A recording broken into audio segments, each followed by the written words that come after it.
Hello, everyone. Welcome to the world of big data. Unfortunately, this is what it looks like when it's unmanaged. Now, imagine you have the power to...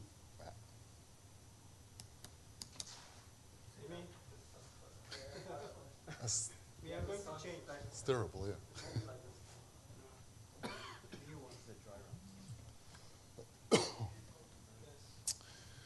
Imagine you have the power to eliminate the noise and to deal only with relevant results. It can be done, but why should one do it? Now, we all deal with big data on a daily basis. How do we do it? We search through the internet for stuff that we're interested in. Stuff can be focused or not focused. Anyway, we'll have to deal with millions of results. Companies end up having to use search engines, add people to the equation, which takes a lot of time. Obviously, the process is slow and expensive. Now, don't despair. This is where we come in. Datacraft and Magic produces custom data mining solutions. We have we know the craft of big data processing. We add our magic to produce solutions that are domain specific. Excuse me. They are context based. They give you total control and finally result in a user-centric search engine of your own. Who needs all of this? Turns out there are people that do. Currently, we're working on a few projects. You may call them clients. Actually, a couple of them are already paying. We save money, we save them time, and we save them resource. Instead of using the search engines and the people, they use us. We are talking to a few more, including Gartner. So we expect big things to happen also in the future. Excuse me. Anyway, what does the market look like? Friends, the world spent close to $19 billion on big data processing last year alone. This is a trend that's probably going to grow. And obviously, a market of this size is going to attract some serious competition, and we have competition. The competition we are facing is represented by a handful of companies. They're not that many, but they're actually quite big. What differentiates us from the competition is that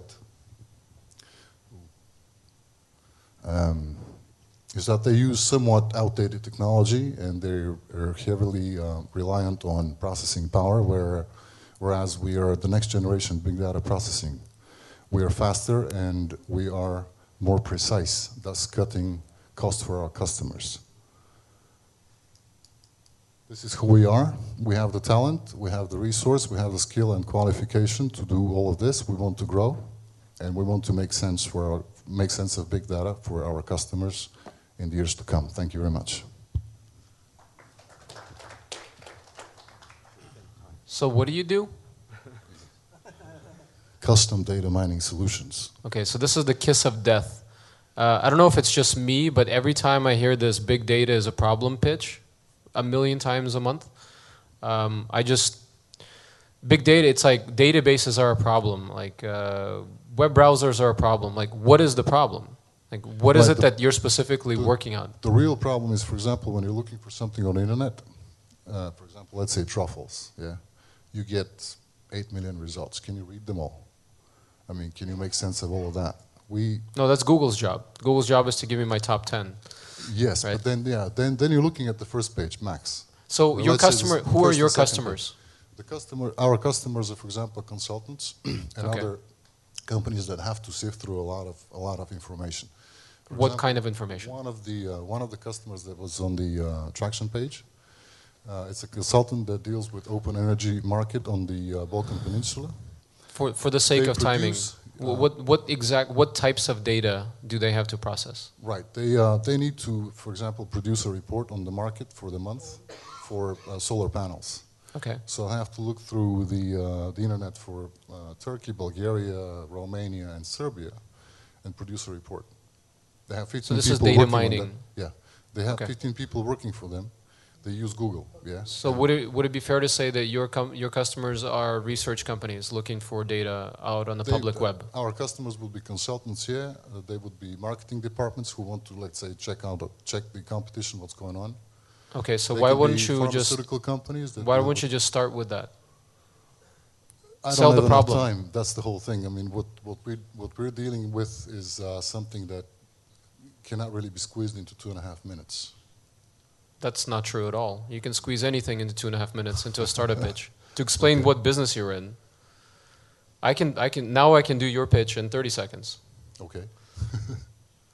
So consultants are looking out for information out on the public web, and it's very difficult to find, and they have to do it manually. Consultants, that's the whole thing. Whoever it is. You provide them a solution that does this how differently? Right. We don't use people to find the information they're looking for, and they don't have to deal with 15,000 results. They deal with 15 that actually make sense. So you have what, NLP, like what's your technology? What are you actually doing? We have NLP, we have latent semantics, Okay. and we have a bunch of other, some of them open source and some of them... Hooray, we now know what you do. Okay, so yeah, we know what you do. there are companies looking for looking at massive amounts of data out on the public web. Or it can be...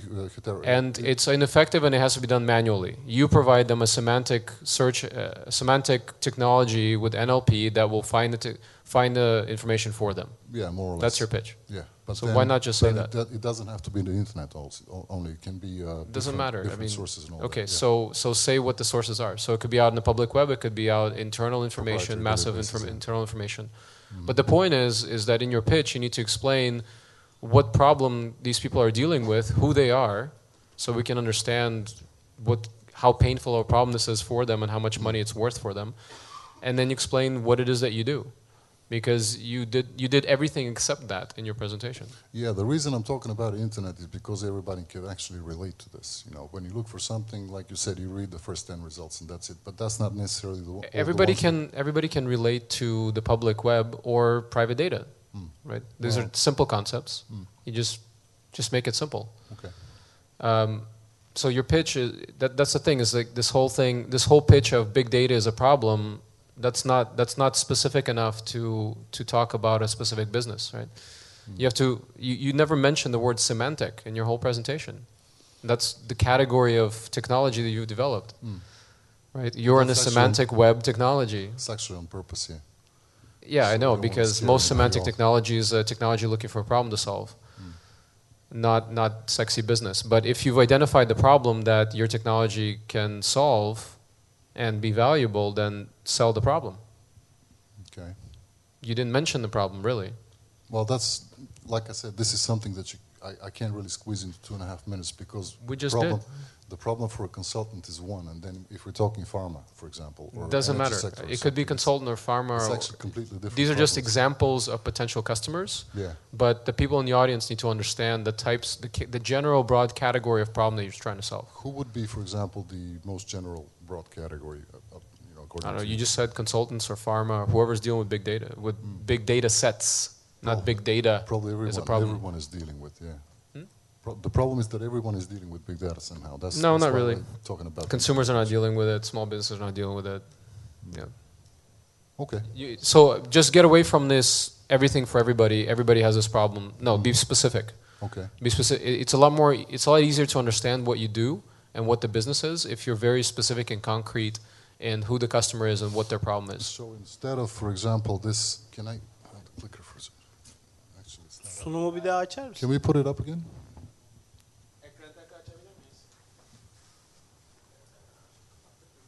Instead of that slide where I have the people, the time, and the search engines, I could just list, for example, some categories of, let's say, some verticals. Yeah. Consultants, the respective in the energy sector, pharma, whatever. Yeah, something like this. Yeah. Because it's actually very general on purpose, so people can get at least a feel. Somehow. No, people will understand. It'll be easier to understand if you're more specific. Otherwise, you're just listing everything. And then the market is unclear as well. Market based on what business model? This slide. If we remove it, replace it with verticals. It's fine. This is like a slide number 2. Yeah. Right. This is the problem. Who's the customer is first. Mm-hmm. This is the problem that they have, is that they search for information, and then they have to manually go through it, and that takes time. Everybody understands that. That's fine. right? Are there any other semantic solutions out there now that are being used? There have to be. Yeah, there are. Okay, so that's another way they're solving this problem now. That's when you talk about your competition. Mm-hmm. So when you present your solution, you have to talk about how you're different and better than this, which is obvious, and then the competition that you mentioned as well. Yeah. Right? That's exactly what I thought I did, but obviously not. Well, you have to understand that everybody in the audience is looking at this for the first time. Yeah, yeah. And this is something that's near and dear to you, and you know it inside and out. That's exactly why I put it, this slide there. No, this is clear, but who's your competition, right? So you think I should put the competition on a separate slide also? Yeah. Yeah. Right now, here's the problem, Yeah. and one way to solve it is to do a search with typical search engines, then manually process the information. Another way is to do it with this or this technology solution. Well, here's what we do, and here's how it is different and better. Gotcha. Right? Yeah. And then the market spent on what? On big data processing, I said when I speak. No, on big data processing, but what does that mean? Well, according to human hours to the source, the Wikibon, it's data. It's money spent on IBM and HP basically because they got the biggest share. Okay, so on services, on professional services, or on hardware, on professional services. Yeah. Okay, so say that. So 18.6 billion was spent on professional services, and it's going to grow to 50 billion by 2017. Do I need to say that? Yeah. Do you need to say that? Yeah, I mean, because the question is total accessible market. Yeah, and you're providing them essentially professional services, or you're replacing professional services, right? Yeah, this is another something that's missing here. Our business model. We're selling SaaS, and also we have on-premise deployment. So I didn't even mention that, but you probably should. That again is on purpose. Huh? That's the solution you provide. You have to mention it. Yeah. It's true. Yeah, like the first time I spoke to Burak, this is a very big conversation, obviously, but. The problem is you're not going to get a chance to have that big conversation if you don't get somebody interested in your topic, right? Okay. So you have a very short period of time to get people interested from one angle or another. Either it's a really big market and you've done something that's technically difficult that nobody else has been able to do but you can, or something else, right? Yeah. But you have to pretend that people are starting at zero, that they're generally educated and smart, but they don't think about this every day like you do. Yeah. You have to catch them up really, really quick on what's the status quo and where it needs to go. Okay. Yeah. I'll give it a shot. And I also feel like I said that also, this is also, I've seen this many times before, right, in December. Yeah. Like, I think exactly everything Vitaly just said about the fact that we're all sort of newbies to this. I remember saying the same thing back in December, so... This is why I'm not being very specific here, trying to be as general as possible so people can somehow relate, but obviously they're not. So they'll be more able to relate if you are specific without being too technical. Yeah, you're specific. You're based on here's big categories of business. That's what the problem is. I mean, then I feel I need more time, to explain why this is related to everyone. Or you love this. Yeah. We see it. But you can't tell all the things you can do before starting to date a girl. She has to get interested first. Yeah. And obviously. Then you tell all her background. You don't go in details. And this is the problem with all the pitches. This is the time you're creating interest, not solution. This is not a time to go for one-night stands. This is a time to go for relationship building. If you're not interesting enough, no one will come to you and ask more questions. Please try to create an interest. Try to see it from this perspective. And it's too crowded, 70-something startups. Yeah, I know what you mean. Yeah. Be quick. You can create interest in 2.5 minutes. And that's the only aim of this pitch. Create an interest. Yeah. Then do whatever you need to do to get them more interested, more details, more information, more technicalities. But without the interest, no one will come and seek you. That's the only point. The aim is to get interest. I couldn't stop saying that. Yeah, if you really want one night stand, it's all about traction. Show numbers. Or the Just lack show your of- traction. Or the Your lack big traction. of, yeah. All right. All right, thank you.